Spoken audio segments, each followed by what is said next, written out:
sebenarnya di surah Al-Hujurat ini banyak mungkin tema-tema lain yang mungkin bisa lebih dikaji lebih luas gitu ya.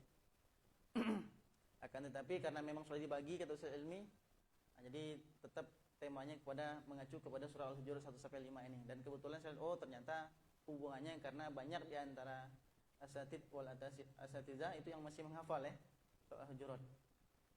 Nah, itu sangat kena berarti dalam hati saya kena karena mungkin kita tidak cukup hanya menghafal saja Al-Qur'an ini karena kita memerlukan tadabbur dalamnya agar esensi Al-Qur'an yang disampaikan Allah kepada kita bisa kita amalkan. Itu yang pertama, mukadimahnya. Yang kedua, saya mau sampaikan firman Allah Subhanahu wa taala yang kita hafal di surah Al-Baqarah. Ini menarik untuk saya sampaikan, yaitu firman Allah, "Syahrul Ramadan alladzi unzila fihi al-Qur'an." Dan bulan Ramadan itu bulan diturunkannya Al-Qur'an, hudal linnas. Ini yang menarik. Hudal linnas, petunjuk bagi manusia, wa bayyinatin minal huda wal furqan. Dan sebagai penjelas dari petunjuk itu dan sebagai pembeda. Nah, ini. Program di sini one day one juice ya, odotnya. Sehari sejus ya, ada halakohnya ya. Aduh, itu luar biasa ya. Jadi kalau tidak ngajar kan seperti ini kan agak sedikit free, bebas, enak untuk tilawah. Kalau pengalaman saya dulu di sekolah yang lama, ini berbagi pengalaman, dan sekarang lebih berkembang lagi ya. Memang guru-guru SDIT, sekolah Islam terpadu itu rata-rata memang misalnya banyak ide-idenya ya. Ide-idenya terkumpul. Kalau di sana dulu memang idenya berpusat pada direkturnya yang banyak idenya tuh. Karena sudah doktor juga kan. Jadi kalau bulan Ramadan ini tidak lagi terpaku pada podots ya, tapi berlomba-lomba semuanya tilawah pokoknya, tilawah masing-masing. Nah, mungkin nanti ujung-ujungnya kembali ke niat juga ya. Jadi kira-kira nanti seminggu sebelum libur itu direkturnya mengumpulkan semua guru-guru. Ditanya sama direkturnya, siapa yang sudah hatam sekali?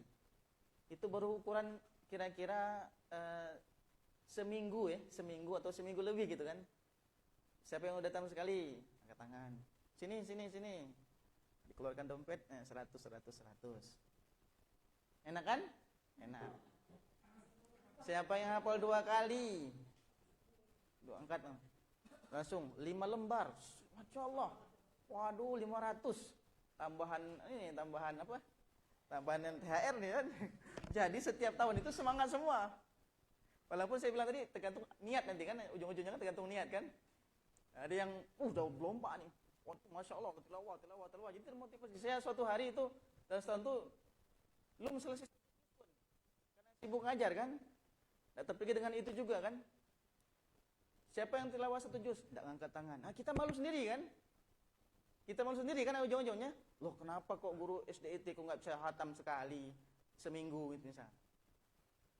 Nah, kita malu sendiri. Akhirnya motivasi diri. Nah, tentu dengan perbaikan niat. Nah, itu ya. Nah, jadi kembali lagi ke niat. Bahwa apapun yang dilakukan termasuk odot, pakai halako, pakai grup kholas. Nah, itu kembali lagi ke niat kita. Bahwa dengan hidup berjamaah, dengan sebuah komunitas itu jauh akan lebih baik dibandingkan dengan sendiri, tidak semangat kalau sendiri. Nah, Rasulullah pun bersabda, "Inna syaiton ma'al wahid wa huwa ma'al isnaini ab'ad." Nah, ini hakikat jamaah. Setan itu lebih suka kepada yang sendiri-sendiri. Yang sendiri ya. Dan dia bersama orang yang berdua, setan lebih jauh. Nah, Imam Hambali beliau menyaturkan bahwa beliau ketika di hari itu istrinya meninggal dunia, paginya, sorenya beliau menikah lagi. Nah, karena apa? Beliau takut tidur sendiri. Benar itu. Jadi ini sebenarnya menyampaikan hakikat jamaah, hakikat berjamaah bahwa ya ketika dengan bersama-sama, nah itu jauh lebih semangat, lebih baik. Yang kedua, mukadimah berikutnya yang ketiga, menyambung dengan firman Allah Subhanahu wa taala, "Wa bayyinatin minal huda wal furqan." Yaitu bahwa Quran ini adalah petunjuk Allah dan dia furqan.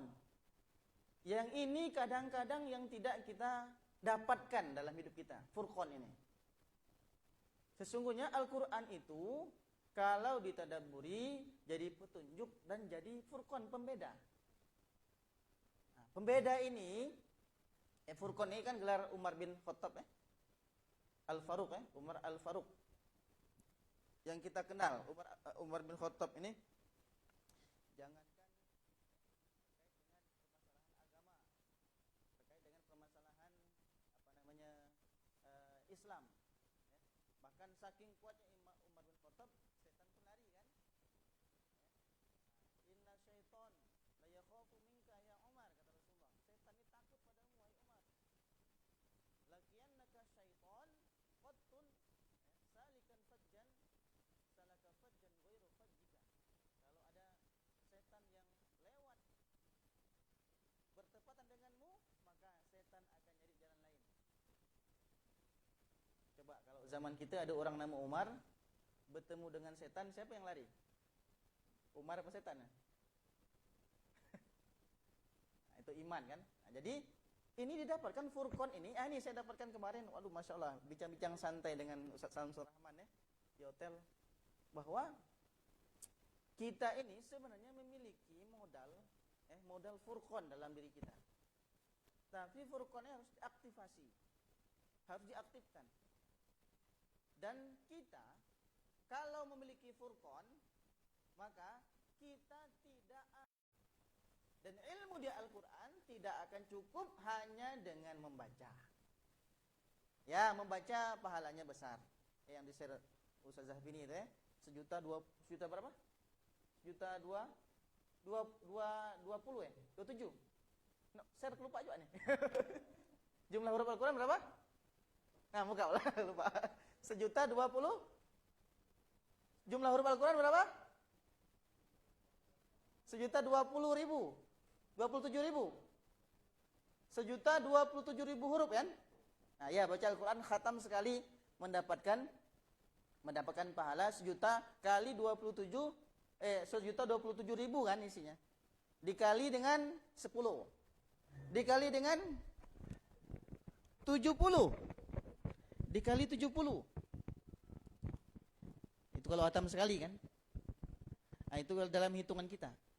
Nah, tapi itu tidak cukup kalau hanya dibaca. Nah, makanya nanti ya, ini nasihat dari Ustaz Dr. Amir Faisal, bahwa kalau kita mau jadi Al-Quran itu jadi sudan dan furqan, minimal kita mempersiapkan momentum tertentu untuk tadabbur. Jadi jangan disamakan gitu maksudnya. Kalau lagi ngapal ya konsen ngapal, lagi tilawah konsen tilawah. Tapi dalam momen tertentu, maka kita siapkan waktu untuk tadabbur. Nah, seperti ini contohnya. Ini alhamdulillah SDIT telah memfasilitasi kita untuk bertadabbur Al-Quran. Nah, ini diberikan apresiasi yang sangat besar ya. Nah, jadi itu. Jadi kita nanti kalau sudah memiliki furqan ini, kita akan memiliki yang namanya pembeda. Oh, ini benar, ini salah, ini benar, ini salah. Kadang-kadang kita ini salah tapi kita lakukan. Artinya furqan kita tidak teraktivasi dengan baik. Nah, baik. Hari ini kita akan tadabbur surah Al-Hujurat ayat 1 sampai 5. Nanti ada kuisnya ya. Ada pertanyaan, ada hadiahnya kan? Ada hadiahnya. Baik. Nah, nanti diperhatikan di setiap slide-nya. Saya sudah siapkan kuis. Kuis di akhir dengan kuisis 15 pertanyaan. Insyaallah nanti di sesi terakhir. Kita sampai jam 11 ya. Jam 11 ya? Oke, baik. Ini pemaparan ya tidak lama, sekitar 45 menit lah. Nah, pertama yang mau sampaikan bahwa saya agak kesulitan. Saya agak kesulitan mencari referensi terkait dengan menyesuaikan antara tema ini dengan realita kehidupan kita. Pertama,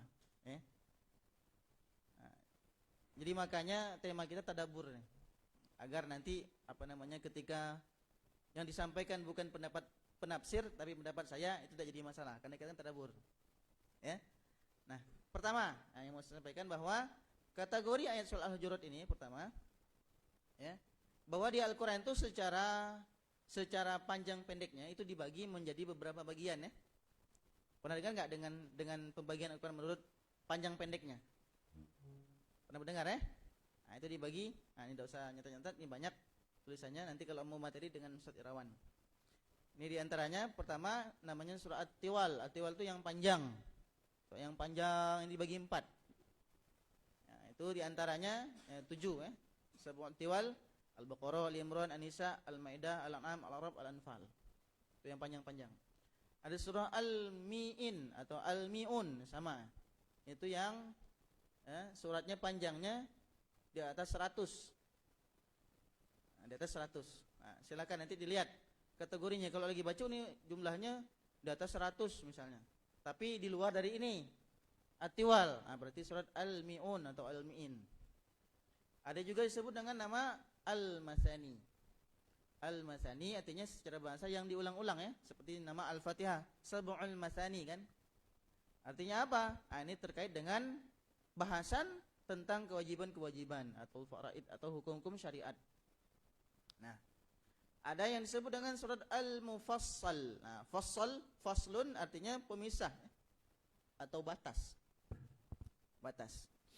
Nah, jadi yang mufassal ini yang pendek-pendek nanti. Al-Ikhlas dan seterusnya. Nah, jadi kemudian mufassal ini dibagi lagi menjadi beberapa bagian, dari 3 bagian. Yaitu pertama, ya, Tiwal Mufassal. Tiwal Mufassal adalah mufassal yang agak-agak panjang. Agak-agak panjang ini dimulai dari surat Qaf dalam sebuah pendapat, dalam pendapat lain dimulai dari surat Al-Hujurat. Nah, surat Al-Hujurat. Nah, jadi sampai akhir juz 29.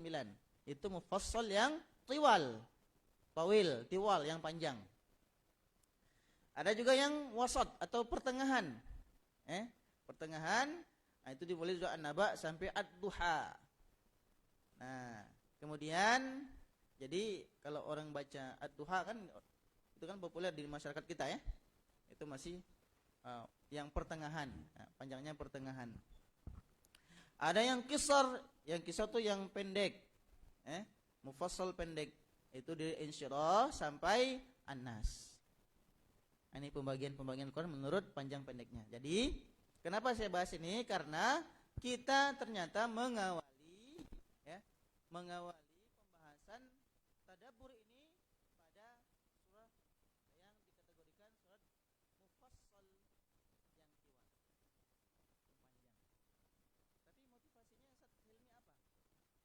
Guru-guru diminta menghafal surah Al-Hujurat. Nah, dari koordinator apa motivasinya? Atau di sekolah? Apa motivasinya? Oh, dari ST. Oh, saya pikir dari koordinator. Sudah husnuzon saya. Husnuzon baik maksudnya. Jadi saya harus hafal, ya. Oke, baik. Bagus sekali. Surah apa lagi selain Al-Hujurat? Selain ini? Hujurat saja. Oke, hafalin, ya. Ini bagus surat ini, luar biasa. Di antaranya adab-adab terkait dengan kehidupan. Nah, kita masuk kepada kategori ayah. Karena ini bahasan ayat 1 sampai 5 ini terkait dengan adab kepada Allah dan kepada Rasul. Jadi kalau kita menyesuaikan dengan kehidupan sehari-hari, ini agak-agak sedikit mungkin menurut pendapat pribadi. Nah, pertama yaitu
berselisih tentang ayat ke-13. Kenapa sebabnya? Karena diawali dengan ya ayuhan nas. Karena ya ayuhan nas adalah tanda surah Makkiyah. Ya ayuhan nas inna khalaqnakum min dzakarin wa untha wa ja'alnakum syu'uban wa qabaila lita'arafu.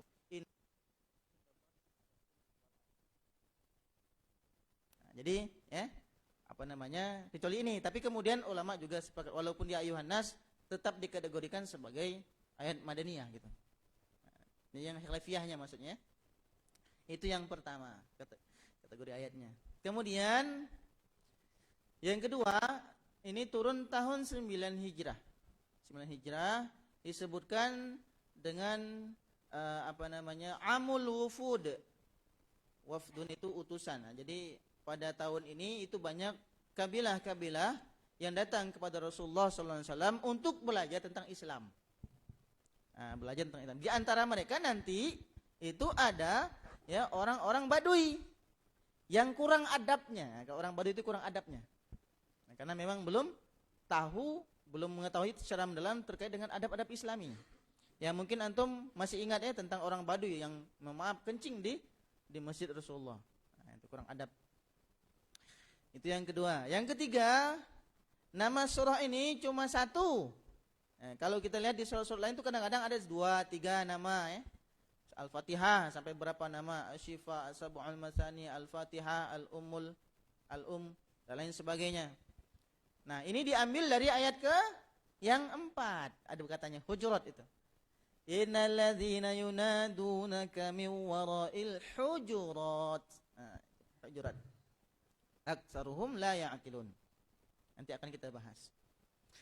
Kemudian berikutnya, nah, kata al-hujurat ini adalah bentuk jamak atau plural ya, dari kata al-hujrah.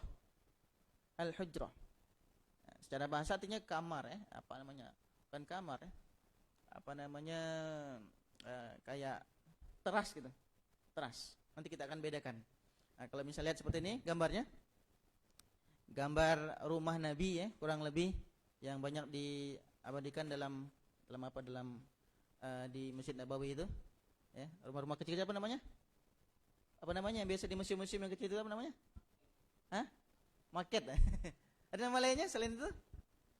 Miniatur. Nah, di miniaturnya, kurang lebih seperti ini. Jadi yang namanya saya berdiri ya, agak bosan ini duduk. Ngantuk jadinya. Jadi siap-siap nguap ya nanti, tapi tidak kelihatan nguap sih kalau pakai masker ya. Karena tafsir ini bosan ya, gitu, bosan gitu. Anak agak-agak sedikit ngegas, puasa kan? Ya, habis sore ini. Kemarin Jumat tuh habis suaranya. Jadi kalau ini namanya secara keseluruhan baitun. Baitun ya, rumah dalam bahasa Arab. Nah, kalau ini namanya ghurfah. Ghurfah itu yang rumah yang memiliki sakfun itu punya atap. Ghurfah. Nah, kalau dia yang tidak memiliki atap, inilah yang dinamakan al-hujrah. Al-hujrah. Bisa dibedakan ya? Nah, jadi sikit-sikit belajar bahasa Arab. Nah, pertama, baitun, rumah. Ghurfah, kamar. Nah, ini kayak apa, teras, serambi lah ya. Serambi itulah al-hujrah namanya. Kalau banyak bentuk singlenya, bentuk mufradnya itu namanya hujrah. Kalau banyak jadi jamak muannas salim ya namanya.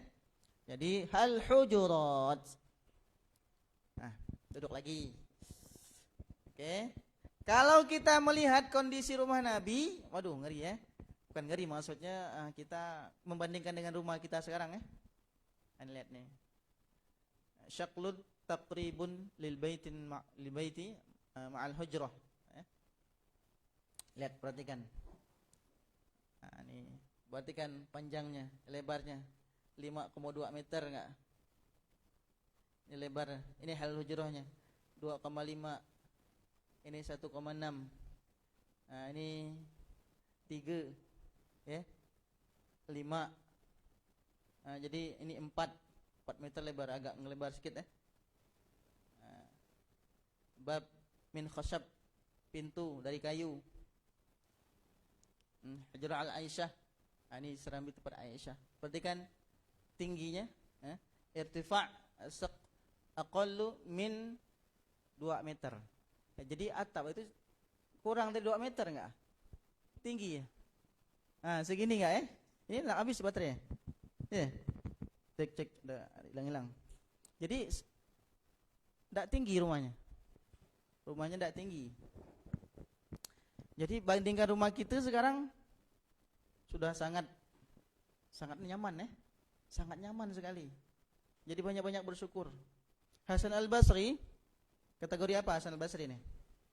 Hasan al-Basri itu kategori habis sahabat tabi'in. Kategori tabi'in sebelum rumah Rasulullah diganti ya dengan museum seperti sekarang ini.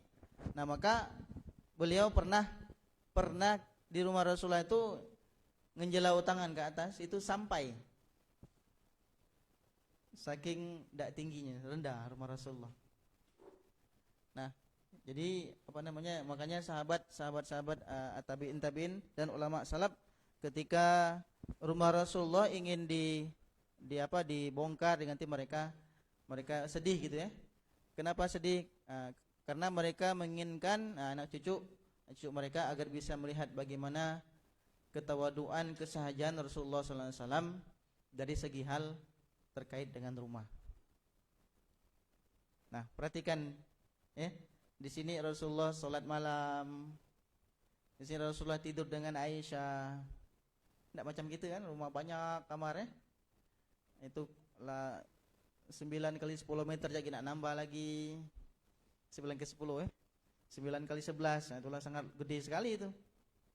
Nah, jadi kita banyak bersyukur. Ya, kita tunggu Ustaz ya, biar agak hemat suara sih. Syukran. Baik, semangat lagi nih. Berikutnya, kalau kita lihat, karena kita masih membahas tentang rumah Nabi ya. Nah, ini kalau lihat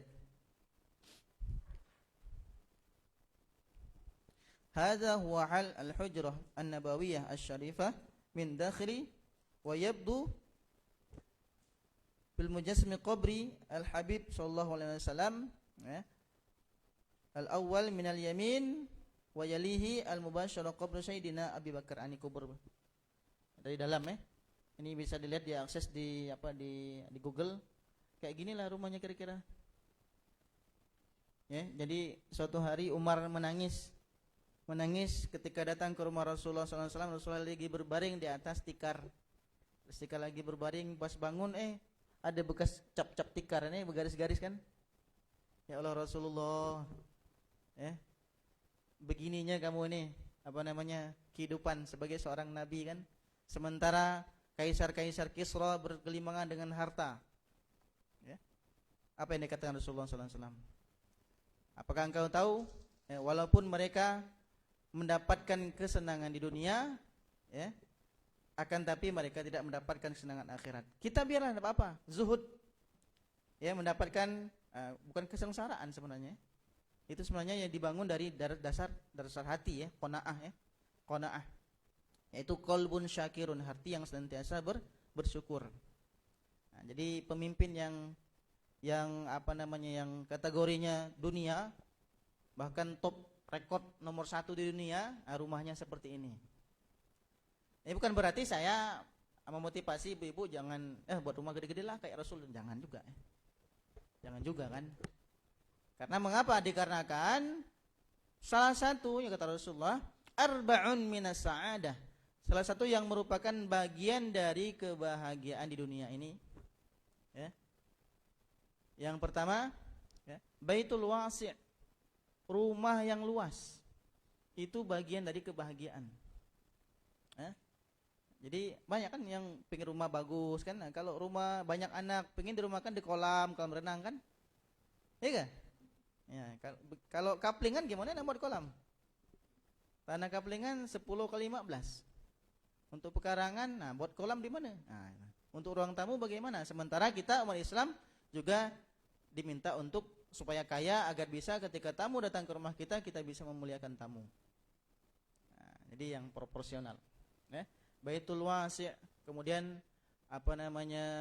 ajarus soleh, punya tetangga yang baik. Nah, itu bagian dari kebahagiaan. Bagian dari kebahagiaan. Betapa kita sangat sengsaranya kalau punya tetangga yang resek. Sengsara itu. Soalnya tiap hari bertemu. Ya, ke toko ketemu, ke masjid ketemu. Nah, makanya Rasulullah mengatakan ajar qabla dar. Cari pemukiman tetangga-tetangganya bagaimana sebelum bangun rumah. Agar mengapa? Biasanya kalau rumah sudah berdiri agak susah nak pindah-pindah. Apalagi rumahnya kredit. Kredit misalnya. Masih ada yang kredit rumah sini. Nah, baik. Kalau kontraktor bisa pindah-pindah kan nyaman. Kontrak sana, kontrak sini, kontrak sana, kontrak sini kan. Saya di Jakarta dulu 6 tahun ngontrak. Tapi tidak pernah pindah-pindah, situ aja. Ya, satu rumah. Kemudian al-markab al-hani. Satu bentuk kebahagiaan dunia itu adalah punya kendaraan yang nyaman, yang bagus. Ya. Kalau punya motor yang rajin mogok susah. Makanya orang pengen motor yang terbaru, pengen PCX kan, pengen NMAX, agar nyaman kemana-mana. Pengen beli mobil, nggak? Pengen kan, pengen aja ya, nggak apa-apa, pengen kan. Yang udah pengen aja di bulan Ramadan ini dikabulkan kan, dikabulkan. Pengen aja udah dikabulkan. Kalau nggak mampu beli di dunia nanti di akhirat disediakan. Oke, baik. Nah, jadi inilah kesahajaan Rasulullah SAW dalam hal rumah. Ini ada sebuah video. Ada seorang saya menjelaskan terkait dengan rumah Rasulullah SAW. Bagaimanakah kiranya? Ini miniaturnya, yang aslinya. Ini rumah Rasulullah dari tanah, dari juzna'il nakhl, dari pelepah korma ya. Fina, dia terdiri dari halaman. Ini pintu ke Masjid Nabawi.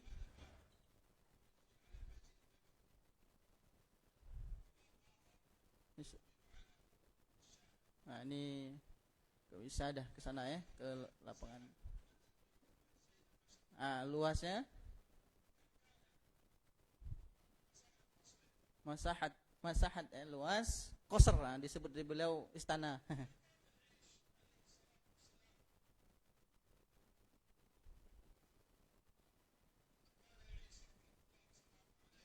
Rasulullah hidup di sini dalam kisah hidupnya, dalam rumah yang tidak lebih 8 kali 4 meter ya. 8 kali 4 meter cuman.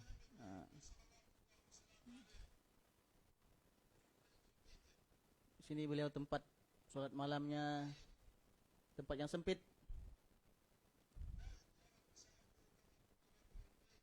Tidak sampai luasnya. Khamsah fil arba'ah.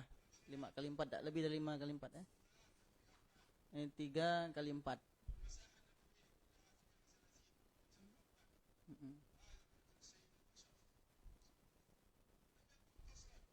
Bukan seperti rumah yang luas atau istana. Nah, seperti yang kita lihat. Orang yang sangat tawadhu dan zuhud dalam kehidupan dunia. Ya, baik. Ya, baik. Nah, itu ya kalau kita berbicara tentang rumah Rasulullah SAW yang kita lihat tadi, bahwa kalau dibandingkan dengan kita sekarang ya, hikmah pertama kita membahas definisi hujurat ini, artinya kita banyak bersyukur saja ya. Apa yang telah kita raih, yang kita capai, yang kita kumpulkan untuk membangun istana kita, membangun rumah kita, bait kita, tinggal menjadikan bagaimana rumah kita itu baiti jannati, rumahku, surgaku. Baik, berikutnya yang akan dibahas dalam surah ini diantaranya banyak diajarkan tentang adab nanti ya, Pertama adab terhadap siapa? Terhadap Allah, ya, kepada Rasul, kepada kaum mukmin. Bahkan orang fasik, in ja'akum fasikum binaba'in fatabayyanu an tusibu qauman bijahalatin an tusbihu ala ma fa'altum dan nadimin. Kepada orang soleh, kepada orang yang bertikai. Nanti adab-adab nanti bab selanjutnya. Kita hari ini mungkin hanya belajar adab terhadap Allah dan Rasul saja, ya. Karena kan hanya terbatas sampai 5. Nah, kami rasa sangat penting sekali menjaga adab. Adab, banyak orang-orang yang berilmu, ilmunya banyak, akan tapi su'ul adab, adabnya jelek, adabnya buruk. Orang yang tidak beradab maka akan menghilangkan keberkahan ilmu. Hilang berkah ilmu. Apa ilmu yang hilang berkahnya itu? Ilmu dia tidak memanfaatkannya. Ilmu hanya memberikan mudarat dalam hidup. Nah, ya, maka adab dulu sebenarnya baru yang diajarkan, baru ilmu. Nah, kalau kita melihat misalnya sistem pendidikan di Jepang, ya, bagaimana anak-anak TK diajarkan untuk beradab dulu, antri, disiplin, itu adab sebenarnya. Kalau hanya mengajarkan bahasa Inggris, itu dalam hitungan bulan selesai. Matematika tinggal kursus selesai. Ya, saya punya anak mudir saya di Lampung dulu itu tidak sekolah formal. Masukkan pesantren Darul Hufat namanya di Lampung itu, ya. Umur 7 tahun hafal Quran. Itu semuanya SMP, SMA itu belajar otodidak, lulus. Bahkan diterima dengan beasiswa di UIN Jakarta. Bahkan pernah dikirim ke Saudi jadi imam. Jadi untuk belajar ilmu pengetahuan itu gampang, tapi adab susah. Nah, ini yang mungkin harus dikedepankan, ya, untuk sekolah Islam terpadu. Sekolah Islam terpadu, adab. Makanya diajarkan adab makan, adab minum, adab berbicara dan lain sebagainya. Karena kita takutnya nanti banyak hafalan Qur'annya, banyak ilmunya, akan tapi tidak beradab. Ini sungguh sangat disayangkan, ya. Banyak ulama-ulama diantaranya mengatakan bahwa diantaranya Imam Malik, ta'allamul adab qabla an tata'allamul ilma. Belajar adab dulu kata Imam Malik sebelum kalian belajar ilmu pengetahuan. Kemudian Yusuf bin Husain mengatakan bil adabi tabhamul ilma. Dengan adablah kita bisa menguasai, mengetahui ilmu itu. Dengan adab. Ya. Karena, ya, pemahaman sebuah ilmu itu nanti dilihat bagaimana dari dia mempraktekkan ilmu itu. Kemudian berikutnya ilmu mubarak, ta'allamnal adab 30 aman. Kami belajar adab 30 tahun. Wa ta'allamna ilma 20. Dan kami belajar ilmu 20 tahun cuman. Jadi porsi belajar adab lebih banyak dibandingkan daripada porsi belajar ilmu. Karena ilmu akan lebih mudah dikuasai. Ibnu Sirin mengatakan, kanu yata'allamunal huda. Kami itu belajar huda. Huda itu adab. Tunjuk kama yata'allamunal ilma. Beriringan dengan kami belajar ilmu. Makanya, ya, biasanya di SIT itu dikombinasikan, ya. Dikombinasikan antara ilmu dan adab. Agar lulusan-lulusannya itu memiliki dua kompetensi yang sangat penting ini. Nah, kita masuk kepada ayat yang pertama. Dan kita baru masuk kepada tadabbur ayat yang pertama. Ya ayyuhalladzina amanu. Wahai orang-orang yang beriman, la tuqaddimu baina yadillahi wa rasulih. Ya. Janganlah kamu mendahului Allah dan Rasulnya. Wattaqullah. Dan bertakwalah kepada Allah Subhanahu wa taala. Innallaha sami'un alim, dan Allah sungguh Maha mendengar dan Maha mengetahui. Nah, jadi dalam ayat ini kalau kita lihat, ya, itu kita dilarang oleh Allah Subhanahu wa taala untuk mendahului pendapat Allah dan Rasul. Kita dahului dengan pendapat pribadi kita. Menurut aku sih gini, ya, atau bahkan pendapat ustadz atau kiai atau ulama di atas perintah atau ketetapan Allah dan Rasul. Yang kita cari pertama-tama itu bukan pendapat ulama harusnya. Ada enggak hadisnya? Nah, kemudian hadis baru diturunkan. Nah, jangan langsung mencari pendapat di luar pendapat Allah dan Rasul dulu. Nah, lihat ayat Al-Qur'annya, lihat ada enggak hadis Rasulullahnya ketika tidak bisa memahami hadis yang dia masih mutasyabihat, yang samar-samar maknanya atau yang memiliki asbabul wurudnya, baru kita lihat penjelasan ulama terkait dengan hadis tersebut. Nah, jadi contoh perbuatan yang mendahului Allah dan Rasulnya adalah pertama mengenai pendapat yang mendahului pendapat Allah dan Rasulnya. Al-Qurtubi menyebutkan bahwa membuat ide kepada Allah. Coba ya, misalnya kalau Allah tidak mengharamkan minuman keras misalnya, karena itu kisah, kita ingat kisah sahabat Nabi ya, yang ketika itu miras belum diharamkan kan, pernah saya cerita dulu ya, pernah kalau nggak salah ya, miras belum diharamkan, ketika dia pergi keluar kota, kota Madinah, kota Mekah, turun ayat terkait dengan syariat pengharaman minuman keras. Dia lagi borong tuh, mau jual, nah, dia jadi jadi bandarnya, jadi agen minuman keras, agen khomer. Bahkan setelah dia datang, dia tidak tahu itu minuman keras diharamkan. Bahkan dia membawa hadiah untuk Rasulullah. Rasulullah, ini minuman khomer terbaik untukmu. Nah, sahabat-sahabat lain lamira-mira mata.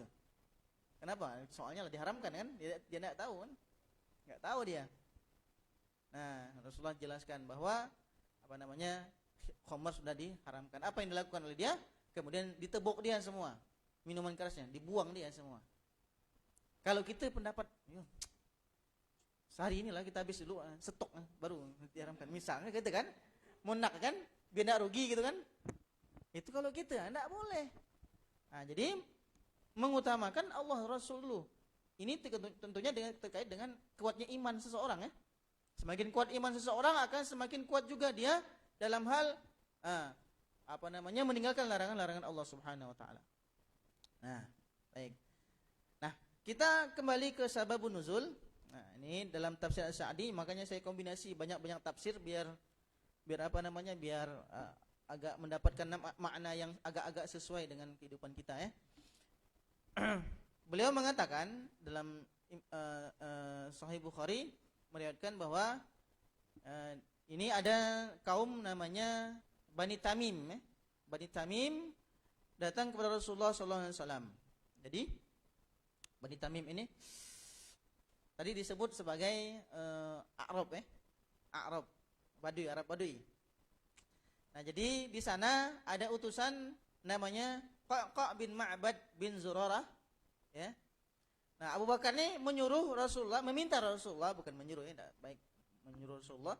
Abu Bakar berkata, angkatlah Qa' ini sebagai amir mereka, Bani Tamim ini. Kemudian Umar berkata bahwa angkat Aqra' bin Habis. Jadi dua ini berselisih pendapat. Sahabat Nabi ini di depan Nabi berselisih pendapat. Ya kan?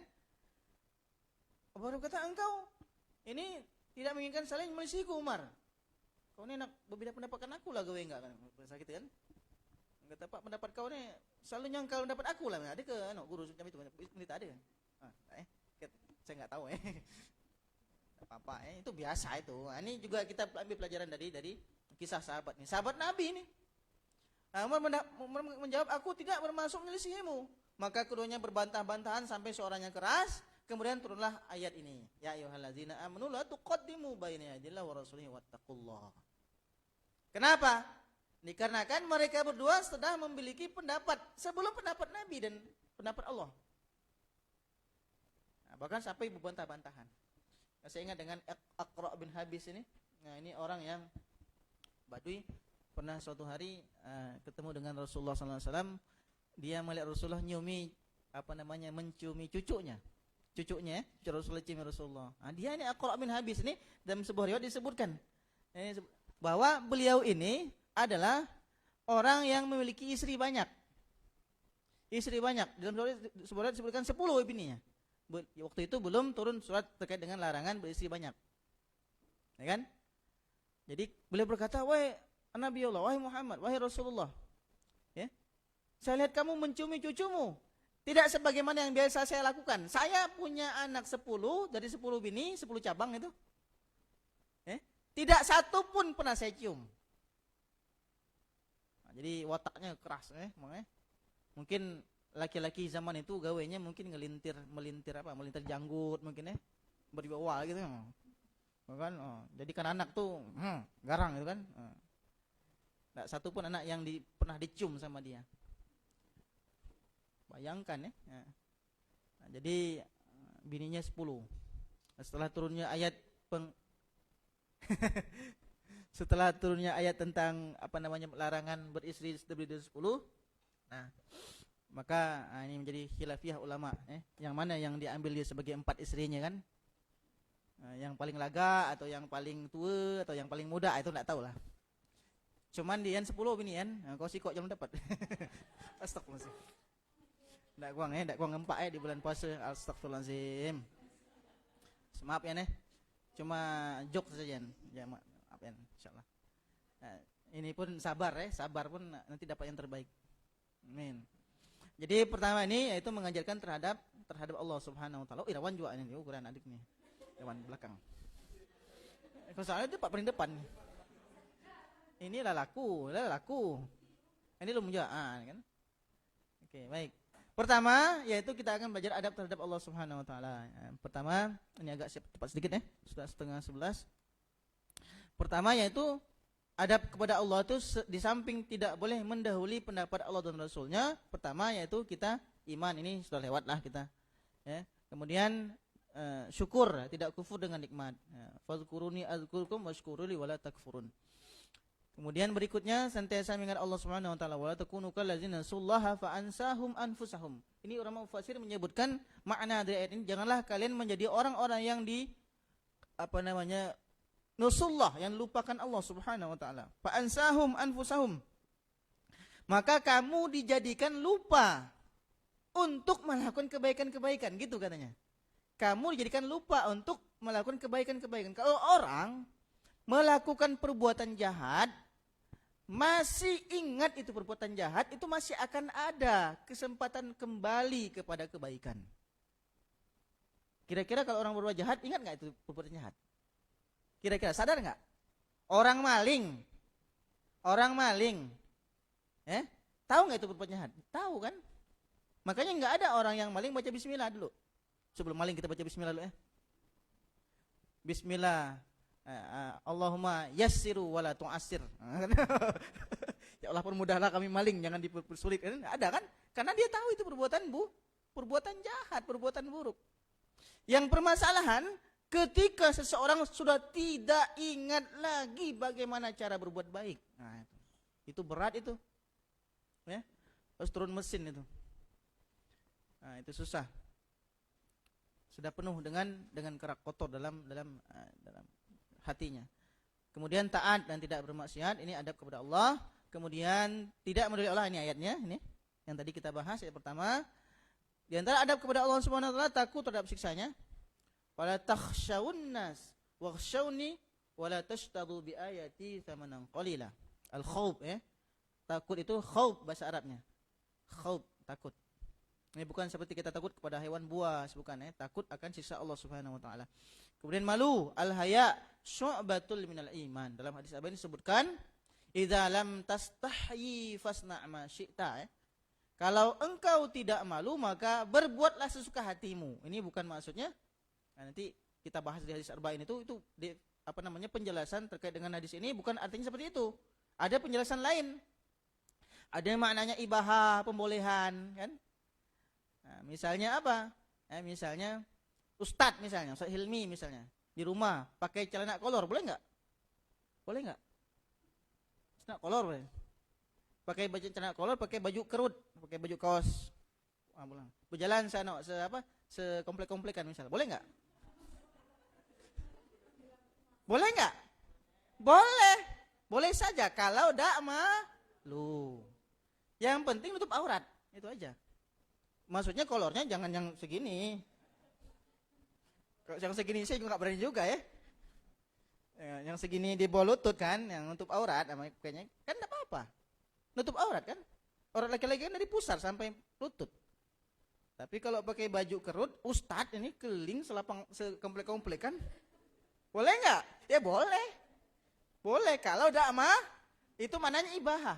Jadi saya itu sebenarnya banyak belajar dari ngajar belajar dari ngajar. Oh gitu maknanya. Jadi nggak bisa hadis Nabi itu kita langsung pahami dengan otak kita. Tidak sampai ilmu kita. Sekarang kan orang banyaknya langsung dari Google langsung ke hadis Nabi. Google hadis Nabi dipahami sendiri, diolah sendiri tanpa dibumbui oleh penjelasan ulama terkait apa makna hadis itu. Nah, al-haya syu'batul minal iman. Dan rasa malu itu bagian dari iman. Kalau orang yang tidak bermalu, tidak beriman berarti.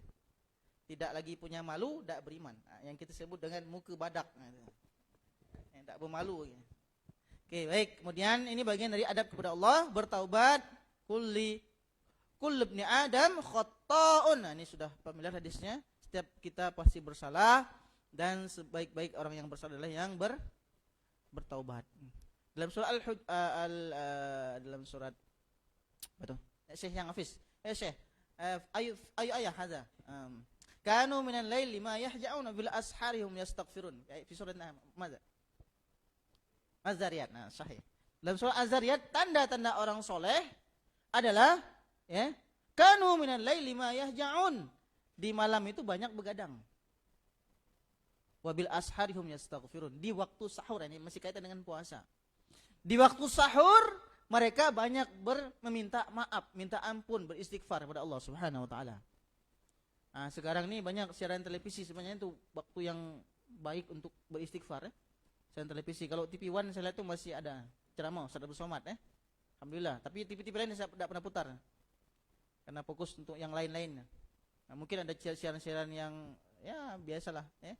Siaran yang tidak benar ya. Padahal waktu itulah waktu yang mustajab, yang baik untuk beristighfar. Tanda-tanda orang soleh. Husnuzan pada Allah Subhanahu wa taala, ana inda dzanni abdi. Di ayat pertama ini kita bisa mengambil ibrah, setengah 11 ya, baru satu ayat. Nah, perbedaan pendapat itu biasa tadi ya.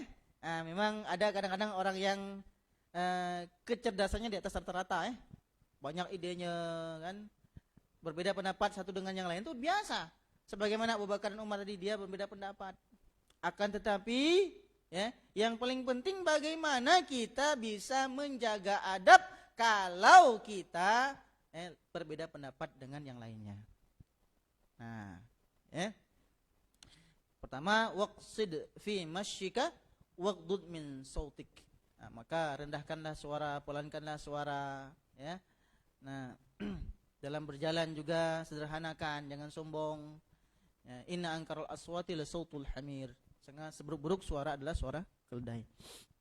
Di antaranya ya, kalau berbeda pendapat ya, bahkan dimanapun tentu setiap tempat ada perbedaan pendapat ya. Akan tapi kami ingatkan bahwa mengambil pelajaran dari perbedaan pendapat antara Umar dan Abu Bakar bahwa ya yang harus kita garis bawahi adalah kalau perbedaan itu bukan pada yang usul, yang dasar-dasar, masih hal-hal yang furu', kita lebih baik ta'azar.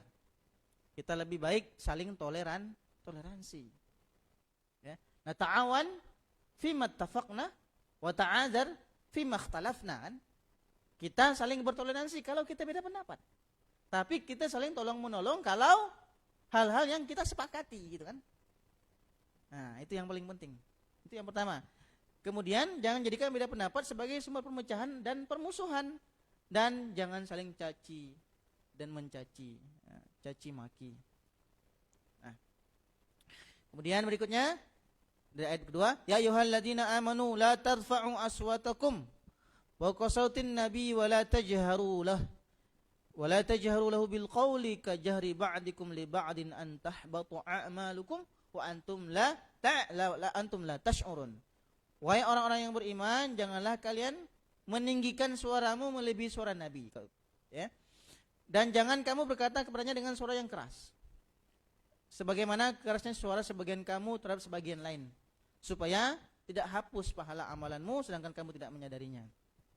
Ini saya ambil dari tafsir Al-Mukhtasar, ya, markas tafsir Riyadh.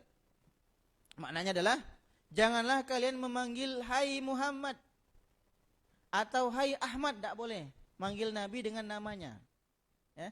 Namun panggillah dengan hai Nabi Allah, ya Rasulullah.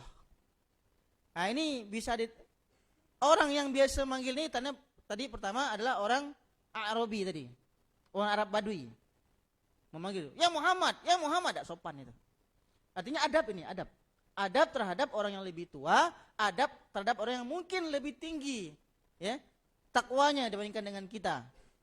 Pakai adab. Nah, dan satu lagi yang biasa manggil Rasulullah dengan manggil namanya adalah Aisyah.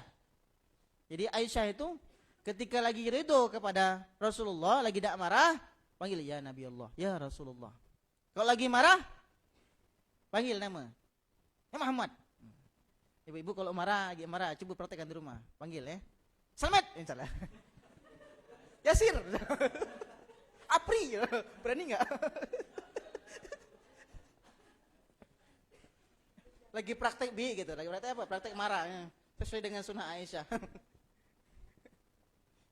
Kau panggil apa? Gimana? Ketawa-ketawa kok. Ya, baik. Ini bagi bentuk penghormatan ya. Ayat ini juga berhubungan dengan kisah sahabat Nabi namanya Sabit bin Qais. Beliau ini orang yang volume suaranya gede. Volume suaranya tinggi. Ya, macam orang Lampung. Apa? Gede suaranya. Bercakap itu kayak marah gitu. Nah, beliau nih. Jadi ketika turun ayat ini beliau ngurung diri di rumah. Mengurung diri di rumah dikarenakan takut ketika dia berbicara kayak meninggikan suara di hadapan Nabi. Ya. Nah, jadi Rasulullah itu seperti biasa kalau setelah sholat itu beliau tuh tahu siapa sahabat yang tidak ada. Maka Rasulullah panggil itu Sabit bin Qais mana nih? Nah, dijemput oleh sahabat lain, ya. Nah, beliau takut bahwa ketika berbicara suara beliau meninggi di hadapan Nabi dikarenakan mengkarakter beliau, ya. Rasulullah mengatakan engkau tidak termasuk seorang di antara mereka, bahkan engkau hidup terpuji. Kenapa? Khosyah, rasa takut beliau kepada Allah Subhanahu wa taala. Dan nanti akan berperang sampai syahid, nah, dan Allah akan masukkan ke dalam surga. Baru beliau keluar dari rumah, nah, menemui Rasulullah dan para sahabat lain. Baik, berikutnya antahbatu a'malukum wa antum la tash'urun. Ayat yang saya merahi tadi ya. Takutnya amal kalian itu terhapus dan kamu tidak merasakannya. Ya, supaya tidak hapus pahala. Ini maksudnya bukan seluruh amal ya. Kalau dalam tafsir itu saya baca itu dia litahbatu, ada lamnya. Lam ini makna lam itu kan banyak, lam taukid, lam amr, ya, lam nahi dan lain sebagainya. Salah satu lamnya itu adalah yang bermakna yang akan datang. Seperti misal dalam firman Allah dalam surah, ntar nanya ke Hafiz ya, bukan ngetes ya. Faltaqatahu alu fir'auna liyakuna lahu aduwwan wa hazana. Ayat surah saya. Sahih. Wah, ini baru Hafiz benar nih. Terjamin nih Hafiznya. Liyakuna ada lamnya kan ya? Liyakuna lahu. Faltaqatahu alu fir'aun litakuna ya. Litakuna apa liyakuna? Liyakuna lahum aduwwan wa hazana. Inna fir'aun wa haman wa junudahuma kanu khati'in ya. Nah, jadi mereka memungut Nabi Musa ketika dialirkan ke Sungai Nil agar nanti hasilnya itu apa? Liyakuna lahum aduwwa wa hazana. Jadi nanti jadi musuh Musa itu dan kesedihan bagi mereka. Jadi lam itu liyakuna lahum, agar kesudahannya adalah menjadi musuh dan sedih bagi Fir'aun. Ini sama. Jadi dalam hal ini antahbato, litahbato artinya adalah orang karena terbiasa dia meninggikan suara kepada Rasulullah SAW, nanti lama-lama dia mencela Rasulullah SAW, bahkan meremehkan. Seperti yang terjadi pada misalnya itu kan orang liberal ya. Karena ngeremehkan ayat Al-Quran lah. Sudah akalnya sudah jauh melanglang buana kemana-mana. Hingga akhirnya mengutamakan akal. Saya pernah punya dosen liberal. Ngeri itu. Kalau antum masuk kuliah itu kalau tidak punya pondasi kuat terpengaruh. Ya. Nah, waktu S2 dulu ya. Itu ngeri. Memang argumen-argumennya payah untuk mematahkannya. Kalau nggak sedang-sedang ilmunya itu, nggak bisa dilawan. Jadi diam aja lah kami, mendengarkan dia ngeloceh. Yang penting kan punya pondasi. Itu banyak kawan-kawan yang terpengaruh. Mereka tidak percaya dengan kosos di Al-Quran. Itu kisah-kisah itu apa katanya. Tidak percaya sampai segitunya. Ini akibat apa? Dikarenakan sudah membiasakan merendahkan, dikarenakan tidak tahu adab terhadap Allah dan Rasul. Hati-hati ya. Nanti bahkan mereka menyebutkan syariat Islam itu cocok hanya untuk zaman Nabi saja, sekarang nggak cocok lagi. Karena Islam ini berkembang ya. Kan kacau kan pemikirannya. Nah, ketika Rasulullah SAW Allah SWT menurunkan ayat ini, nah Umar itu kan biasanya beliau suaranya itu kan gede ya, tinggi besar ya, karena memang karakter beliau juga. Nah, ketika ayat ini beliau takut juga bicara seperti itu, sehingga ketika beliau bicara itu agak pelan-pelan suaranya, kecil-kecil, sampai Rasulullah mengatakan, ya Umar tinggikan suaramu Umar. Apa nak kau sebut tadi? Begitu. Ini adab ya. Nanti bicara kepada keluarga sekolah jangan lebih tinggi gasnya. Misalkan beliau bagaimanapun walau lebih muda ya. Lebih muda kan belum? Lebih muda ya. Dia senior kan. Nah, beliau adalah rais, pemimpin ya, pemimpin yang tentunya pertanggungjawabannya di mata Allah lebih berat dibandingkan dengan kita sebagai bawahan. Ya kan? Nah, ini adab. Adab. Ini mungkin yang bisa diambil ya. Baru 2 ayat ya. Aduh, 2 habis waktunya. Mana momen? Hah? Tambah. Kenapa bisurnya? Udah 2 nih. Poinnya yang kedua, Rasulullah menjadikan masjid sebagai tempat untuk mengontrol para sahabat, sebagaimana Rasulullah tahu di mana tadi Sabit bin Qais. Kemudian jadi majelis Rasulullah itu bukan hanya sebatas majelis untuk hanya ngaji-ngaji saja. Rasulullah tahu satu persatu siapa yang ada di situ. Termasuk ibu nanti kalau rapat lihat ini apa, mana orang ini telepon kan, itu bagian dari kita bisa ambil faedahnya. Kemudian bagaimana sahabat itu takut kepada Allah Subhanahu wa taala, takut kepada Allah Subhanahu wa taala, sebagaimana Abu Bakar As-Siddiq juga, beliau setelah mendengar ini beliau langsung menurunkan suaranya ketika berbicara dengan Rasulullah sallallahu alaihi wasallam. Nah, ini sahabat. Nah, maka sebagaimana kita, ini perhatikan ya, tidak boleh mengangkat suara depan Nabi, maka bagian dari adab kita ketika qaul Nabi dibacakan, maka adabnya adalah kita juga diam mendengarkan. Lagi baca hadis, diam, jangan ngelakar. Itu bagian dari adab. Adab kepada Nabi tadi. Nah, bahkan Imam Al-Qurtubi beliau berdalil dengan dalil ini, "Wa idza quri'al Qur'an fastami'u lahu ansitu la'allakum turhamun." Kalau dibacakan Al-Qur'an, maka dengarlah dan diam, baik-baik perhatikan agar mendapat rahmat. Kenapa? Dengan qaulun Nabi adalah qaulullah. Wa ma yantiqu 'anil hawa in huwa illa wahyu yuha kan? Nah, jadi ini bagian dari adab. Nah, kalau ada bacaan hadis Nabi, kita diam, jangan ngelakar. Dengarkan. Ya. Nah, ini bagian adab. Nah, implikasi penerapan surah Al-Hujurat ini, kalau Rasulullah adalah sebagai guru tauladan yang paling baik di dunia ini, maka juga begitu juga kita nanti menyampaikan kepada murid. Kita juga semuanya murid ya. Saya juga belajar, sama-sama belajar. Punya guru, punya mentoring, kan? Punya halakoh, itu guru harus beradab. Bagaimana agar berkah? Ini nasihat Imam Syafi'i yang mungkin ini harusnya semua guru tahu nih. Semua guru harus tahu bagaimana adab seorang murid terhadap guru. Ya akhi, lan tanalal ilma illa bisittah. Wahai saudaraku, ada yang sudah hafal ini? Saya ini hafal ya? Insyaallah saya ini hafal biasa. Guru yang selain guru agama, ada yang hafal di sini dengan perkataan Imam Syafi'i ini? Ada enggak yang hafal? Dari hadiah langsung tanpa kuis. Ada yang hafal? Ada yang hafal? Ini harus tahu nih murid. Di sini perkataan Imam Syafi'i ini. Wahai saudaraku, lan tanalul ilma, kalian tidak akan mendapatkan ilmu kecuali dengan 6 perkara.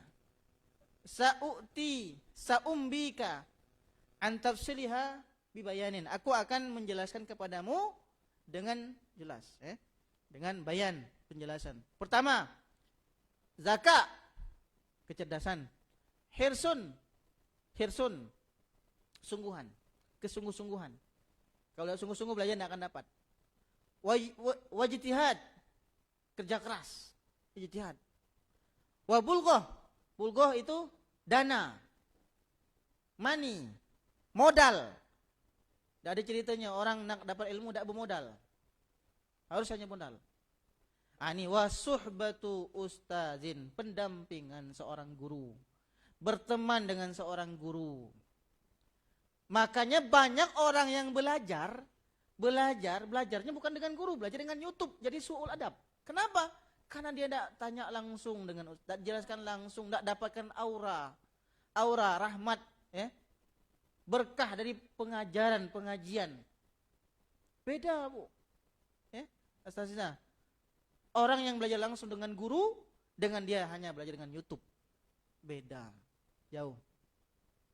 Nah, karena kan suhbatu ustazin, karena belajar dengan ustaz dengan guru itu bukan hanya mentransfer knowledge, pengetahuan, akan tapi mentransfer akhlak. Mentransfer semuanya ditransfer. Ya. Nah, watulu zaman, dan belajar harus juga sepanjang waktu. Ini adab. Suhbatu ustazin, diperhatikan ya. Bagian dari kita adab kepada Rasul, cepat saja ya.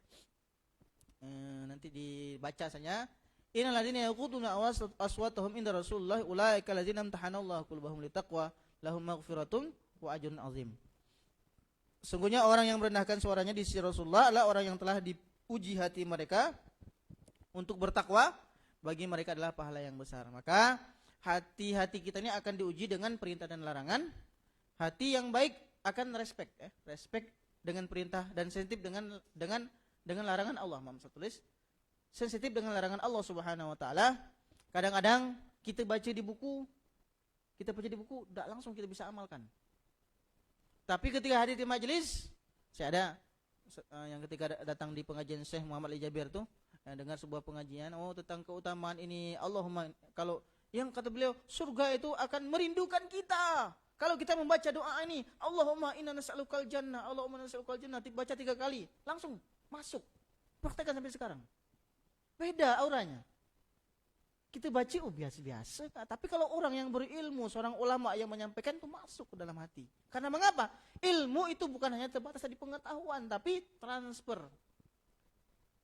Transfer segala-galanya. Nah, itu. Nah, mungkin mungkin bagian dari ilmu kita tidak sampai ke anak-anak kita, mungkin ada di antara kita yang mungkin yang belum kita perbaiki gitu. Kadang mungkin faktor ketidakikhlasan, faktor keterpaksaan, faktor tuntutan mungkin kan, sehingga kita nyampaikan yang penting lah ngajar biarlah. Itu akhirnya anak tidak masuk. Karena sumbernya, masdarnya itu sudah tidak baik. Tapi alhamdulillah kalau guru SITC semua insya Allah ikhlas. Apalagi naik gaji, THR itu nambah keikhlasan. Saya bilang itu penguat keikhlasan. Pak Pus aja laku ini kirim email itu apa saya senang bunga-bunga alhamdulillah ya Allah ya. Pak Pus kirim kirim email ya, baru email benar. Belum transfer. Lah bahagia kan? Nah, itu kan penguat keikhlasan tuh. Nah, kadang-kadang hati kita dibuat tertarik kepada kemaksiatan. Imam mengatakan, Umar ditanya, "Wahai mukminin, seorang tidak berselera terhadap maksiat dan tidak mempunyai keinginan untuk melakukannya, atau orang yang ingin melakukan maksiat tapi dia tidak mengerjakannya. Mana yang lebih baik?" Nah, ini kalau orang yang tidak berselera terhadap maksiat ini tidak normal nih. Ya kan? Kalau irawan tidak berselera menikah, 2 faktor. Pertama tidak normal, kedua dia bukan laki-laki sejati. Dikat wan. Ya, harus berselera dengan kemaksiatan harusnya seorang Memang ujian manusia kan kemaksiatan, tapi yang terbaik bukan tidak berselera, tapi dia berselera dengan kemaksiatan, tapi dia bisa menghindari kemaksiatan itu. Kemudian berikutnya ayat keempat, kita percepat. Nah, ini terkait dengan innal ladzina yunadunaka min wara'il hujurati aktsaruhum la ya'qilun. Orang yang dia disebutkan wataknya kasar, itu Arab, itu yang tadi Aqra bin Habis, beliau dari suku Tamim, beliau memanggil Rasulullah di luar pintunya dengan suara yang keras, tidak memiliki adab, dan beliau memiliki sebenarnya di belakang beliau itu banyak orang-orang suku Tamim, tapi beliau mewakili dari suku itu memanggil Rasulullah SAW. Maka pelajaran ini, jika kita mendukung dan menyetujui sebuah kemaksiatan, itu ada orang yang tadi seperti Aqra tadi kita setuju, kita dukung, maka kita sama dengan pendukung kemaksiatan. Kita berpartisipasi terhadap kemaksiatan tersebut. Jadi hati-hati ketika kita dalam kehidupan zaman sekarang men-share di sosial media terkait dengan kemaksiatan, kemudian kita setuju dengan itu, kita juga bagian dari kemaksiatan tersebut. Nah, maka kemudian hati-hati juga dalam kita mengglobalkan, mengatakan semua anggota kaum itu buruk. Misalnya mengatakan kaum Tamim itu tidak bagus. Atau misalnya kalau dia orang kita, orang Jawa pun gitulah. Nah, misalkan Jawa. Kalau orang Jawa pasti hilang panci. Nah, misalkan itu kan tidak baik. Itu kan mau ngomong semua orang Jawa, gimana kan? Bahaya, kita berdosa. Kita bertanggung jawab di akhirat tentang semua orang Jawa nanti. Misalnya orang Bugis pun gitulah, misalnya orang Bugis Orang Bugis. Misalnya, tidak boleh. Nah, dikarenakan tidak semuanya. Nah, kalau sebagian besar orang Jawa mungkin. Nah, maka hati-hati dengan, misalnya orang Lampung jadi maling. Misalnya, tidak semua orang Lampung suka maling. Orang Lampung asli ya. Kalau di tempat mertua saya itu Lampung Timur itu kan sarang begal tuh. Sarang begal, sarang pencurian. Ya, jadi kalau ada ketangin buruk di depan rumah habis diangkut semua. Ngeri, ganas.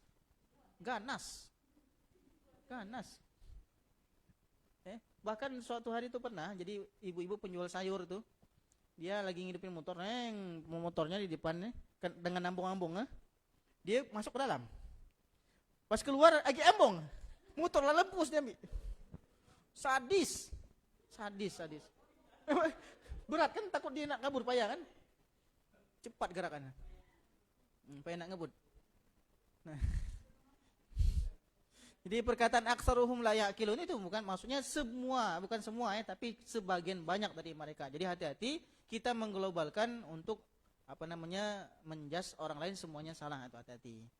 Imam Sa'di mengatakan ada keterkaitan antara akal dan adab, Maka adab itu menunjukkan kapasitas akal seseorang. Kalau orang yang tidak beradab berarti akalnya lemah. Akalnya tidak main, akalnya tidak baik. Atau kontrol akal, kontrol adab itu tidak. Walau annahum sabaru hatta, terakhir, takhruja ilaihim lakana khairul lahum wallahu ghafurur rahim. Dikarenakan ini adalah Bani Tamim yang melakukan perbuatan ini dan mereka tidak mengetahui terkait dengan adab-adab ini, maka Allah Subhanahu wa taala yang Maha Pengasih dan Penyayang mengampuni mereka dan tidak menyiksa mereka. Nah, baik, cukup sudah jam 11.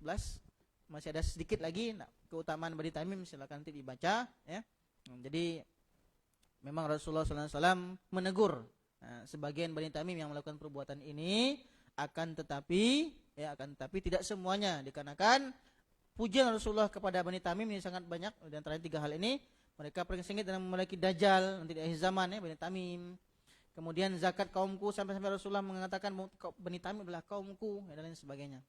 Yang terakhir, Ibrahim bisa kita ambil. Ayat ini menceritakan tentang keutamaan Bani Tamim dan menunjukkan kelebihan kepada mereka. Kehormatan Rasulullah ketika hidup bersama dengan kehormatan ketika wafat tadi terkait dengan hadis Rasulullah. Kalau dibacakan baiknya kita adabnya diam untuk mendengarkan. Kemudian ayat kedua mengisyaratkan perintah mengagungkan Muhammad Rasulullah, dan keempat mensyaratkan rendahnya adab sebagian Bani Tamim, dan kelima sahabat adalah manusia juga sama seperti kita, apalagi kita yang tidak dengan pondasi iman yang kuat sebagaimana sahabat. Mungkin di antara kita banyak yang berbeda pendapat, berselisih, akan tetapi yang terbaik adalah kita yang bisa menjaga adab kita ketika berselisih pendapat. Wallahu a'lam bishawab. Jazakumullah khairan. Sekarang kita terakhir jam 11, mudah-mudahan beberapa menit selesai untuk memperebutkan hadiah. Hadiahnya saya siapkan 15 pertanyaan. Silakan masuk, kita pakai mode cepat guru Silakan siapkan HP-nya dengan kuotanya, enggak pakai wifi Masukkan saya sukanya